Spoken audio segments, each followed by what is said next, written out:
దేవుని యొక్క పరిశుద్ధ నామమున కూడి వచ్చిన ప్రతి ఒక్కరికి వందనాలు తెలుపుకుంటూ దేవుని యొక్క పరిశుద్ధ గ్రంథంలో నుంచి కీర్తనలు 23వ అధ్యాయము మొదటి వచనం మనం చదువుకుందామండి. కీర్తనలు 23వ అధ్యాయము మొదటి వచనం కానీ చదువుకుందాం. చదవండి ఎవరు.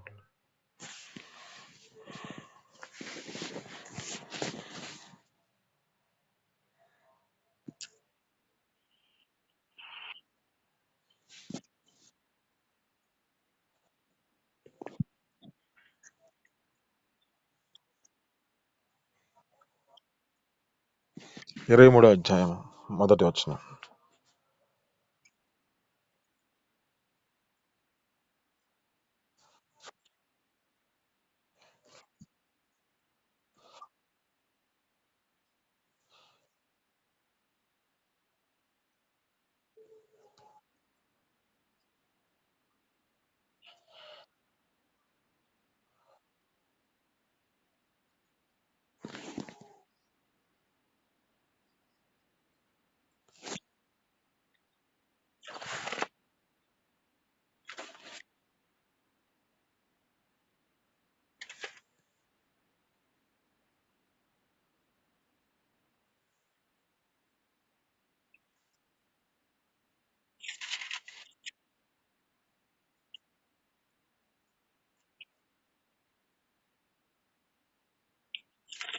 ఆమేన్, హల్లెలూయా.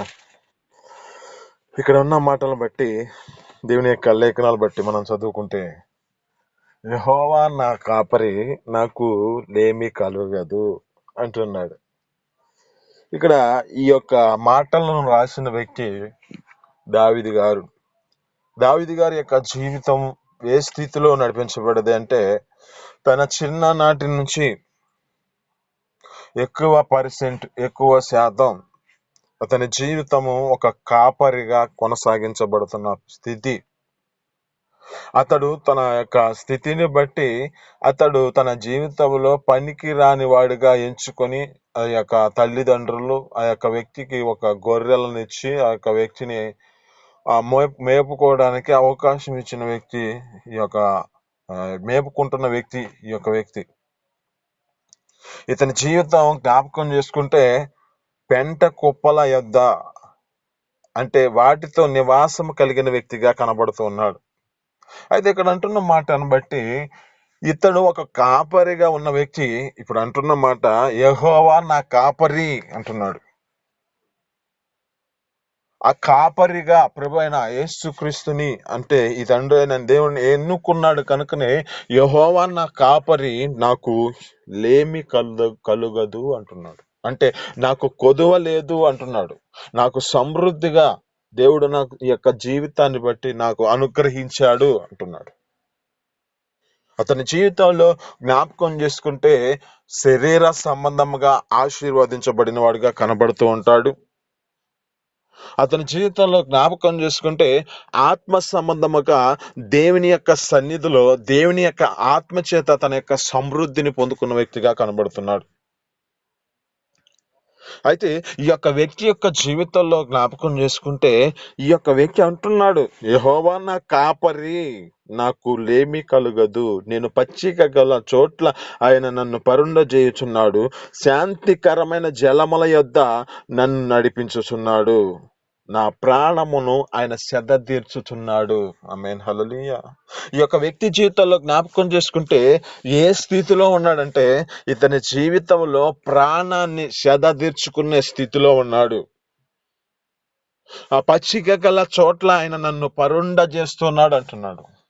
ఈ పచ్చిక గల చోట్ల అంటే ఈ యొక్క ప్రశాంతమైన వాతావరణం కలిగే ఆ పరిస్థితిలో ఈ వ్యక్తి నడిపించబడుతున్న వ్యక్తిగా కనబడుతున్నాడు. ఈ దినమున మనతో మాట్లాడుతున్న మాటను బట్టి మన జీవితంలో మన ఏ స్థితిలో ఏ కాపరిగా మన జీవితాల్లో ఎన్నుకుంటున్నాం, ఆ దేవుడు మనకు సృష్టించిన ఒక కాపరిగా ఒక దైవజనుడిని మనకు అప్పగించాడు. ఒక దైవజనుడు మన యొక్క జీవితాలలో ఈ యొక్క కాపరిగా కొనసాగిస్తూ ఆ ప్రభు అయిన యేసు క్రీస్తుకి అప్పగించవలసిన స్థితిలో ఉన్నాడు. అప్పుడు మనం ఏం చేయబడాలి అంటే ఈ కాపరికి మన జీవితాన్ని అప్పగించుకోవాలి. ఈ కాపరికి ఎప్పుడైతే అప్పగించుకుంటామో ఆ కాపరి మన జీవితాల్లో దేవుడు ఆ యొక్క వ్యక్తికి అప్పగించడానికి కారణమవుతుంది. ప్రభువైన యేసుక్రీస్తుకి అప్పగించడానికి ఈ యొక్క కాపరిగా పిలువబడుతున్న ఒక సేవకుడు మన జీవితాలను ఆ దేవుని ఎదుట అప్పగించడానికి అవకాశం ఉన్నది. ఈ దావీదు గారి యొక్క జీవితంలో జ్ఞాపకం చేసుకుంటే ఏమంటున్నాడంటే, నేను ఏ అపాయానికి నేను భయపడను, ఎందుకంటే ఆయన నాకు తోడుగా ఉన్నాడు. నా శత్రువుల ఎదుట నాకు భోజనాన్ని సిద్ధపరుస్తున్నాడు. ఇతనికి శత్రువు ఎవరు? ఇతనికి శత్రువు ఎవరుగా మార్చబడ్డారంటే తన మామ అయిన సౌలు గారు. అతడు ఎన్నో పర్యాయాలు ఈ వ్యక్తిని చంపాలని ఆలోచన కలిగిన వ్యక్తిగా కనబడుతున్నాడు. అతడు శత్రువుగా మార్చబడ్డాడు. ఇతని జీవితంలో జ్ఞాపకం చేసుకుంటే ఎన్నో పర్యాలు ఈ యొక్క వ్యక్తిని చంపాలని ఆలోచన కలిగి ఉంటే ఆ ప్రాంతం నుంచి పరిగెత్తుతున్న వాడిగా కనబడుతున్నాడు. కానీ అతని ఎదుటే ఒక భోజనాన్ని సిద్ధపరిచాడు దేవుడు. ఆమేన్, హల్లెలూయా. ఊహించలేని గొప్ప అద్భుత ఆశ్చర్యకారాలండి. ఈ దావీదు పట్ల అనేకమైన గొప్ప కార్యాలు జరిగించాడు దేవుడు. అతని ప్రణాళికలు అసలు ఈ వ్యక్తిని ఎక్కడా ఉన్న వ్యక్తి, అసలు ఈ యొక్క వ్యక్తిని ఎన్నిక చేయబడిన వ్యక్తి, తునీకరించబడిన వాడు, దేనికి పనికిరాని వాడని ఒక గొర్రెలకి పంపించడానికి ఈ యొక్క వ్యక్తిని ఎన్నుకున్నారు వాళ్ళు, తన తల్లిదండ్రులు. కానీ ఇతడు పనికిరాని వాడు, వారికి పనికిరాని వాడిగా ఉన్నాడు కనుకనే ప్రభువైన దేవునికి, ఆ యొక్క దేవునికి ఒక ఎన్నిక చేయబడ్డవాడుగా, ఎన్నుకొని ఏర్పరచబడిన వాడుగా అతని జీవితంలో దేవుని ఎదుట తన యొక్క స్థితిని బట్టి ఒక బలమైన పాత్రగా వాడుకోవడానికి కారణమైంది. ఆమేన్, హల్లెలూయా. ఈ వ్యక్తి అంటున్నాడు, నా కాపరి యెహోవాయే. ఆ కాపరి యెహోవాకే కనుక, ఆ కాపరి నా జీవితంలో ఉన్నాడు కనుకనే నాకు ఏమీ కొదువలేదు. అతడు శరీర సంబంధంగా ఆశీర్వదించబడ్డాడు. అతని జీవితంలో ఒక ఆత్మ సంబంధంగా ఎదిగించబడ్డాడు. ఇతను అంటాడు, ఏమంటాడంటే, అయ్యా నేను నీ కొండల తట్టుని కనులెత్తి చూచుచున్నాను, నేను ఆ కొండ, ఆ శిఖరమునకు ఎక్కి రావాలని ఆశపడుతున్నాను అంటున్నాడు.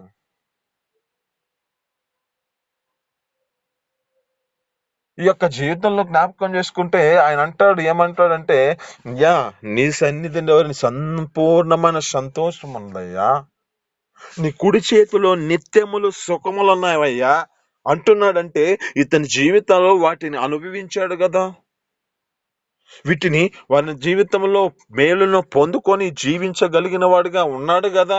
అందుకే కదా, నీ సన్నిధిలో సంపూర్ణమైన సంతోషం ఉన్నదయ్యా, నీ కుడి చేతిలో నిత్యములు సుఖములు ఉన్నాయి. ఇక్కడ అంటున్న మాటలను బట్టి నాకు కొరత లేదు, కొదువు లేదు. నేను ఆయన మార్గంలో నడిపించబడ్డాను కనుక నేను గాఢంధకార లోయలలో నేను సంచరించిన, ఏ గాఢంధకారపు లోయలో నేను సంచరించిన నేను ఏ అపాయానికి గురి కాను, నేను ఏ అపాయానికి భయపడను. ఆమేన్, హల్లెలూయా. ఈ దినం మన జీవితాల్లో చివరి యొక్క దినాల్లోకి వచ్చాం. ఈ యొక్క 2025 సంవత్సరం దేవుడు నీ జీవితంలో ఏ స్థితిలో నువ్వు నడిపించబడ్డావో, ఒక దేవుడిని నువ్వు కాపరిగా ఎంచుకుంటున్నావు లేదో, ఒక దైవజనుడిని కాపరిగా ఉంచి ఆ కాపరి ఆ యొక్క దైవజనుడు ఆ యొక్క దేవునికి అప్పగించుతూ ఉన్నాడు కనుక ఆ అప్పగింపులో నీ జీవితంలో నువ్వు ఆయనని కాపరిగా నువ్వు చేసుకొని ఆ కాపరిని నువ్వు ఎంచుకుంటే నీ యొక్క జీవితంలో ఒక శరీర సంబంధముగా ఆశీర్వాదాలతో, నీవు ఒక ఆత్మ సంబంధంగా ఆశీర్వాదాలతో నింపబడతావు. ఈ లోక సంబంధమైన ఆశీర్వాదాలే కాక మన జీవితంలో ఈ ఆత్మ సంబంధమైన వరాలు, ఆత్మ సంబంధమైన ఆశీర్వాదం మన జీవితంలో ఉండాలి. ఎలాంటిది అంటే నీతితో నడిపించబడటం, యథార్థతతో నడిపించబడటం, పవిత్రమైన జీవితంతో నడిపించబడటం. ఎలాంటి స్థితిలో వచ్చినా మన జీవితాలలో వాటి మార్గాన్ని విడిచిపెట్టలేని స్థితిలో నడిపించబడటమే మనకు ఆత్మ సంబంధమైన జీవితము. ప్రేమతో నడిపించబడటం, సంతోషంతో, సమాధానంతో ఆ యొక్క స్థితిని బట్టి ఆశను నిగ్రహం చేసుకునే స్థితిలో మనం నడిపించబడాలి. ఇవన్నీ మన జీవితాల్లో ఒక ఆశీర్వాదకరమైన స్థితిలో నడిపించబడితేనే మనము మన యొక్క జీవితాలలో ఆ కాపరి మన యొక్క జీవితంలో ఎలాంటి కొరత లేకుండా, కొదువు లేకుండా సమృద్ధిగా అనుగ్రహిస్తాడు. ఆమేన్. హల్లెలూయా. దావీదు గారి యొక్క జీవితంలో మనం జ్ఞాపకం చేసుకుంటే, సౌలు గారు ఎన్నో పర్యాయాలు ఆ యొక్క వ్యక్తిని చంపాలని ఆశపడుతూ ఉంటే, కానీ ఆ యొక్క వాటిలో ఆయన తప్పించుకుంటున్నాడు, కానీ ఎప్పుడు ఆ యొక్క వ్యక్తికి ఎదురు తిరిగిన వాడుగా కనబడడు. అంటే ఇతనిలో ఒక ప్రేమించే గుణం ఉన్నది. ఇతని యొక్క స్థితి జ్ఞాపకం చేసుకుంటే, ఒక రోజు అవకాశం వచ్చింది. అవకాశం వచ్చినా అతనిని చంపకుండా ఆ వ్యక్తి యొద్దున్న తన యొక్క వస్త్రాన్ని కొంచెం కోసుకొని, అతని యొద్దున్న ఒక బుడ్డిని తీసుకొని వెళ్ళిపోయారు ఈ యొక్క దావీదు గారును తన పక్కన ఉన్న వ్యక్తి. ఇక్కడ అంటున్న మాటను బట్టి జ్ఞాపకం చేసుకుంటే, ఆ వ్యక్తి ఆ స్వరంతో వినపడినప్పుడు, నా యొక్క జీవితంలో నేను నీకు అపకారిగా ఉన్నాను, నీవు నాకు ఉపకారిగా చేస్తూ ఉన్నావు, నీ ఉపకార బుద్ధి అంటున్నాడు తన శత్రువుగా మార్చబడిన వాడు. అంటే తనను శత్రువుగా చేసుకున్న మామైన సౌలు గారు, నీ ఉపకార బుద్ధి అని ఆ యొక్క వ్యక్తిని పొగుడుతూ ఉన్నాడు. అంటే ఇతని జీవితంలో ఒక శత్రువు సైతము మెచ్చుకునేవాడిగా కనబడుతూ ఉన్నాడు. ఇతని జీవితాన్ని మనం జ్ఞాపకం చేసుకుంటే, తన యొక్క దోషాన్ని దాచిపెట్టుకున్న వ్యక్తి కూడా కాదు. తన పాపాన్ని దేవుని ఎదుట ఒప్పుకొని ఆ యొక్క వ్యక్తి ఏమంటున్నాడో తెలుసా? ఈ పాపం చేస్తే ఏమైపోతుందో అతనికి తెలుసు. ఈ పాపం చేస్తే తన యొద్ద నుంచి ఏది తొలగిపోతుందో ఆ యొక్క వ్యక్తికి తెలుసు. అందుకే అంటాడు, రక్షణానందం మరలా పుట్టించాయా నా జీవితంలో, నీ పరిశుద్ధ ఆత్మని నా యొద్ద నుంచి తీసివేయొద్దయా అని వేడుకుంటున్నాడు. 51వ కీర్తనలో అంటాడు కదా, ఈ సోపుతో నన్ను కడుగయ్యా, నీవు అంతరంగంలో సత్యాన్ని కోరుకుంటున్నావయ్యా అని ఆ యొక్క వ్యక్తి తన జీవితంలో దేవుని ఎదుట తన యొక్క హృదయాన్ని అప్పగించుకుంటున్నాడు, తన యొక్క పాపాన్ని వెల్లడి చేసుకుంటున్నాడు. అయ్యా, నీ పరిశుద్ధాత్మ నా యొద్ద నుంచి తీసివేయొద్దు, నీ రక్షణానందం మరలా పుట్టించు అంటున్నాడు. కనుక మన జీవితాల్లో ఆయనని కాపరిగా మనం చేసుకుందాం. ఆయన కాపరిగా మన జీవితాలుంటే ఎలాంటి కొరత, కొదువు అనేది ఉండకూడదు. ఒక నూతనమైన జీవితంతో, ఒక నూతనమైన సంవత్సరాలకి మనం నడిపించబడడానికి మనం ఇంతవరకు మనల్ని కాపాడుకుంటూనే వచ్చాడు మన యొక్క జీవితాల్లో కాపరిగా ఉన్న మన ప్రభు అయిన యేసు క్రీస్తు. గొర్రెల కాపరి ఏం చేస్తాడంటే, తన ప్రాణాన్ని ద్వేషించుకునైనా వాటిని కాపాడాలనే ఉద్దేశంతో నడిపించబడతాడు.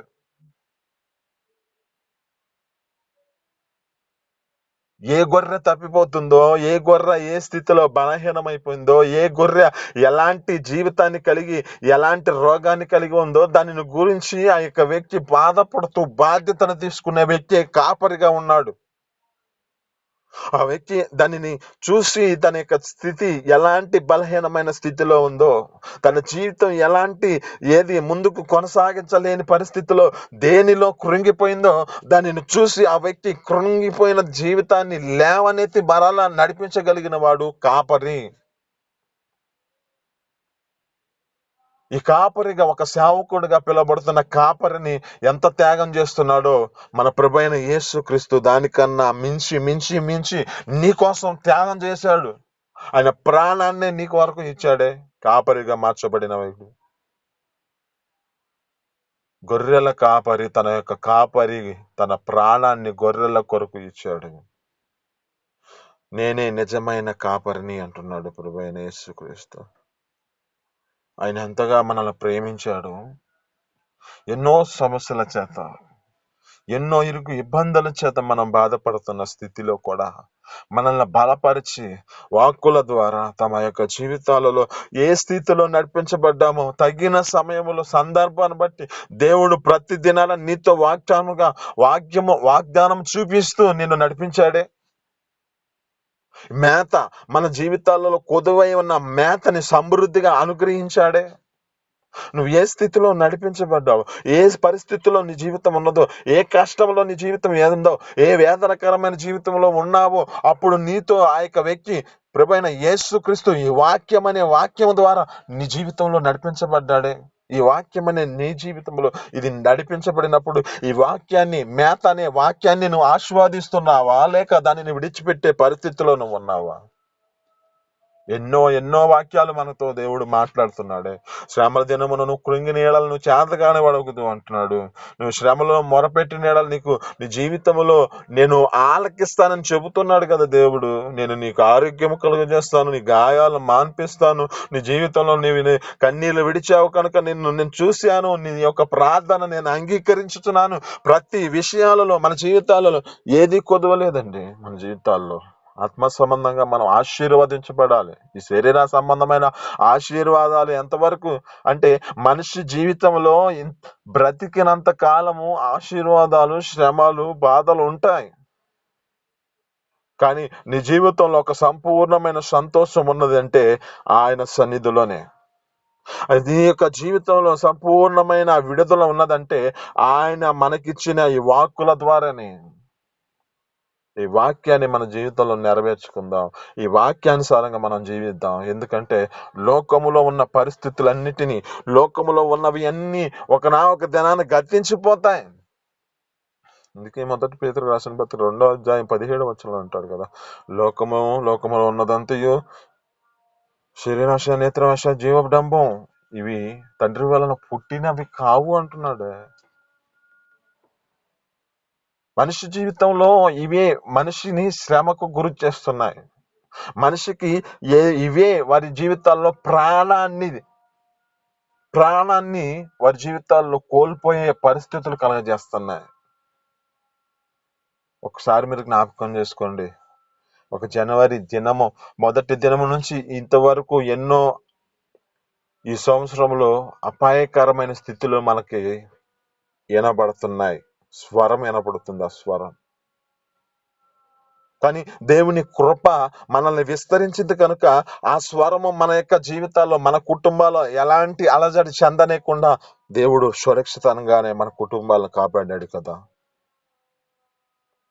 అయితే నీవు ఎందుకని ఈ విధమైన స్థితిలో కాపాడబడ్డావు ఒకసారి గుర్తు చేసుకుని, నిన్ను దేవుడు ఏ విధంగా నిన్ను ఎన్నుకున్నాడు అంటే ఆయన గొర్రెగా నిన్ను ఏర్పరచుకున్నాడే. ఆయన గొర్రెగా నిన్ను కాచుకుంటున్నాడే. ఈ గొర్రె ఆ యొక్క కాచుకుంటున్న వ్యక్తికి ఏం చేయబడాలంటే విధేయతను చూపించాలి. అక్కడ అంటది, ఏమంటదంటే నా గొర్రె నా స్వరం వింటది, నన్ను వెంబడించిది. ఈ వెంబడించే దానిలో మన జీవితాల్లో ఎలా ఆగిపోయే పరిస్థితులు ఉన్నాయో ఒకసారి గుర్తు చేసుకోండి. గొర్రెల కాపరి ఏం చేయబడతాడో తెలుసా? ముందుగా వెళుతూ ఉంటాడు, మార్గాన్ని చూపిస్తూ ఉంటాడు. ఒక్కొక్క పరిస్థితిలో మరలా వెనక్కెళుతాడు గొర్రెల కాపరి. ఎందుకంటే ఏ గొర్రె బలహీనమైన స్థితిలో ఉన్నదో, ఏ గొర్రె అయితే వెనక ఆగిపోతుందో ఆ గొర్రె కొరకై దేవుడు దానికోసం ప్రత్యేకంగా వెనక్కెళ్ళి దానిని తోలుకొని ముందుకు కొనసాగించబడతాడే. మన ప్రభువైన యేసుక్రీస్తు ఎలా చూపించాడు? మన ప్రభువైన యేసుక్రీస్తు ఎవరి జీవితాల్లో ఏ స్థితిలో నడిపించబడితే ఆయన సన్నిధిలో మన జీవితాలను ప్రతి స్థితిని బట్టి ఆయన మన కొరకు మరలా వెనక్కొచ్చి తన జీవితంలో ప్రభువైన యేసుక్రీస్తు మన కొరకు ఎంత త్యాగాన్ని చేశాడో, ఆ పరలోకమును విడిచిపెట్టి భూమి మీదకి వచ్చి మన యొక్క జీవితాలలో మన పాపాల నిమిత్తమే ఆయన ఎంత బలిగా అర్పించాడో ఒకసారి గుర్తు చేసుకుందాంలే. ఎందుకంటే అంత త్యాగం ఎవరు చేస్తారండి? ఒక కాపరి తన ప్రాణాన్ని ద్వేషించుకునే వ్యక్తిగా, ఒక పరలోకమందున్న ప్రభువైన యేసుక్రీస్తు తప్ప మరి ఇంకెవరు చేయలేరు కదండి ఇది.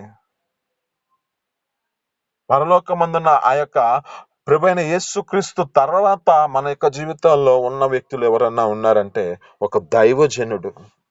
ఈ దైవజనుడు మీ కొరకు ప్రత్యేకమైన స్థితిలో వారు మీ కొరకు ఎంతగా త్యాగం చేసుకుంటారంటే వారి ప్రాణాన్ని కూడా ద్వేషించుకుంటారు. కొన్ని మంది వారి జీవితాల్లో ఒక సమర్పణ కలిగి జీవించగలిగిన స్థితి ఎందుకున్నదంటే, ఈ యొక్క ఏ విధము చేతనైనా ఈ మనిషిని నేను క్రీస్తు ఎదుట నిలబెట్టాలి, ఒక సంపూర్ణగా నిలబెట్టాలి, అతని జీవితంలో ఎలాంటి మచ్చ ఉండకూడదు, ఎలాంటి ముడత ఉండకూడదు, ఎలాంటి కల్మషం ఉండకూడదని వారి జీవితాల్లో ప్రతి మనిషిని ఆ యొక్క వ్యక్తి భారం కలిగి ఒక దైవ జీవనం. ఆ భారం ఎక్కడి నుంచి వచ్చిందంటే ఆ ప్రభు అయిన యేసుక్రీస్తు కాపరిగా చూపించిన ఆ యొక్క త్యాగాన్ని చూసి ఈ దైవజనులు కూడా అదే మార్గంలో నడిపించబడుతున్నారు అండి. దైవజనులని తక్కువ చేయొద్దు. దేవుని యొక్క కాపరి అయిన ప్రభు అయిన యేసుక్రీస్తుని మనం వెంబడించుటలో ఎలాంటి వెనకకు తిరిగే పరిస్థితులు మనం తీసుకొచ్చుకోవద్దు. ఇక నూతనమైన జీవితంతో మనం నింపుకుందాం. ఎందుకంటే నూతనమైన స్థితిలో మన జీవితాలు నడిపించబడుతుంది. ఒక నూతనమైన దయా కిరీటాన్ని మనం పొందుకుందాం. మనం ఏ జీవితంలో నడిపించబడ్డాం తెలియదు, కానీ ఇక దేవుడు మన జీవితాల్లో ఒక కాపరిగా ఉన్నాడు అని మనం గ్రహించి మన జీవితాల్లో ఒక గాఢంధకరమైన స్థితిలో ఉన్న ఆయన నీ జీవితంలో ఒక ప్రకాశవంతమైన వెలుగు నీకు వస్తున్నాడు. ఈ వెలుగు నీ జీవితంలో నీ వరకే నింపుకుంటే సరిపోదండి. అది నీ కుటుంబానికి నిలపాలి. అది నీ కుటుంబానికే కాక ఇతరులకు కూడా అది నీ జీవితంలో ఒక ఆశీర్వాదకరమైన స్థితిలో నువ్వు జీవితాన్ని ఉండాలి. ఎందుకంటే ఇది నరునికి యొక్క ఆత్మ యెహోవా పెట్టిన దీపం అండి. ఇది ఆయన దీపం పెట్టాడు మన జీవితాల్లో, మన హృదయాల్లో నింపాడు ఇది వాక్యము చేత. ఈ వాక్యము చేత ఇది వెలిగించబడుతూనే ఉండాలి ప్రతి దినాన. ఇది వాక్యము చేత ప్రతి దినాన ఎలాంటి ఏదైనా తన జీవితంలో ఆరిపోయే స్థితి ఉండకూడదని ఈ ప్రతి దినాన మనతో దేవుడు వాగ్దానం చేస్తూనే ఉంటాడు కదా. ఈ వాగ్దానం మన జీవితాల్లో ప్రతి దినాన మన దేవుని సన్నిధిలో ఆయన ఎదుట కూర్చొని కనీసం ఒక వాక్యమైన చదువుకోవాలి కదా మన జీవితాల్లో. ఆ వాక్యము చేత మన జీవితాలు తృప్తిపరచబడుతుంది. ఇది వెలిగించటానికి కారణమవుతుంది. అయితే ఈ వెలుగు ఏం చేయబడాలంటే యెషయా గ్రంథం 60వ అధ్యాయంలో మొదటి వచనంలో అంటాడు, యెహోవా మహిమ నీ మీద ఉదయిస్తుంది కనుక లేము తేజరిల్లుము అంటున్నాడంటే, ఈ లేచే స్థితిలో మన జీవితాలు తేజరిల్లితే అనేక మంది వాటిని మనం వెలిగించడానికి కారణమవుతుంది. అక్కడ అంటాడు, ఏమంటాడంటే, భూమికి చీకటి కమ్ముచున్నది, జనములకు కటిక చీకటి కమ్ముచున్నది. అయితే నీ జీవితంలో నువ్వు నీ స్థితిని బట్టి యెహోవా మహిమ నీ మీద ఉదయించింది కనుక నీవు లేచి నీ యొక్క స్థితిని బట్టి నీవు కూడా వెలిగించబడితే ఆ వెలుగులోనికి అనేక జనములు సమకూర్చబడుతుందంట. రాజులు నీ ఉదయ కాంతిలోకి వచ్చేదరు అని చెబుతుంది. ఈ ఉదయ కాంతిలోనికి అనేక మందిని మనం తీసుకొచ్చేవారుగా మనం మార్చబడాలి. ఆమేన్, హల్లెలూయా. అంటే ఈ కాపరిని మనం ఎన్నుకున్న ఈ కాపరితో ఈ యొక్క కాపరి మన జీవితాలలో ఏ స్థితిలో నడిపించబడ్డాడో ఆ కాపరిని మనం ఎన్నుకొని ఏర్పరచుకొని అతడు మనకు చూపించిన త్యాగాన్ని మర్చిపోకుండా నిత్యము ఆయన యందు భయభక్తులు కలిగి ఆయన ఇచ్చే శరీర సంబంధమైన ఆశీర్వాదాలు, ఆత్మ సంబంధమైన ఆశీర్వాదాలతో మనం తృప్తి పరచబడదుము గాక. ఆమేన్. ఈ మాటలు మీ నికులు దీవించి ఫలించును గాక. చిన్ని ప్రార్థన చేస్తాను. పరిశుద్ధుడా, జీవాధిపతి, ఆశ్చర్యకరుడా, మహోన్నతుడా, నీకు స్తోత్రాలు తండ్రి. మీ అపారమైన ప్రేమ చేత నా తండ్రి ఈ దినమైన ఒక ప్రత్యేకమైన మాటలు మాట్లాడిన బట్టి నీ స్తోత్రాలు. అయ్యా, నీవే మా కాపరివి అన్న తండ్రి. నీవు మా కాపరిగా ఉంటే అయ్యా మా జీవితాల్లో ఏది కొదువు కాదు తండ్రి. మా జీవితాల్లో ఎలాంటి కొరత ఉండదు తండ్రి. మాకు ఇచ్చిన కుటుంబాన్ని మేము కాపాడుకున్నటకై, మాకు ఇచ్చిన అయా నా తన ఆయుష్ని కాపాడుకోవడానికి కారణమవుతుంది కనుక అయ్యా మీరు మా కొరకు ఒక ప్రాణ త్యాగం చేశారు. మీ ప్రాణ త్యాగంలో మా జీవితాల్లో నా తండ్రి మా స్థితిని బట్టి మేము ప్రేమగా నడుచుకున్నట్లుగా అపకారికి కూడా ఉపకారం చేసే స్థితిలో మేము నడిపించబడాలి. అయ్యా, ఒక స్టీఫెన్ ఏ విధంగా అయ్యా తన జీవితాన్ని ద్వేషించుకొని తన స్థితిని బట్టి అయ్యా వీరు ఏమి చేయుచున్నారు వీరు ఎరుగరు అని తన జీవితంలో చనిపోయే స్థితిలో ఉన్నా కానీ అయ్యా నీ ప్రేమను చూస్తున్నాడు, నీ యొక్క సింహాసనమును చూస్తున్నాడు. నీ ఎదుట నా తండ్రి అయ్యా మీరు ప్రకాశవంతమైన స్థితిలో అయ్యా నా తండ్రి ఆ దర్శనాన్ని చూస్తున్నాడు కనుకనే తన జీవితంలో ఏ స్థితిలో ఉన్నా నీవే కాపరి అని ఎంచుకుంటూ తన జీవితాన్ని ప్రాణం ప్రాణంతో ఆ యొక్క ప్రాణంతో సహా అతను ద్వేషించుకొని, అయ్యా నా తండ్రి ఏ విధంగా నడిపించబడ్డాడు. మా జీవితాలు కూడా మీ సన్నిధిలో మా జీవితాలను అప్పగించుకుంటే, మేము ఏ గాఢంధకారంలో ఉన్నా, ఏ సంచరించినా మాకు ఏ అపాయం కనగకుండా మీరు కాపాడగలిగిన దేవుడని మేము గ్రహించి, అయ్యా నా తండ్రి మా శత్రువుల ఎదుటే మీరు భోజనాన్ని సిద్ధపరచగలిగిన దేవుడు అని మేము గ్రహించి మా జీవితాలను నీకు అప్పగించుకునే కృపను మాకు దయచేయమని యేసు పరిశుద్ధ నామమున అడిగి పొందుకొని జీవిస్తున్నాం తండ్రి. ఆమేన్.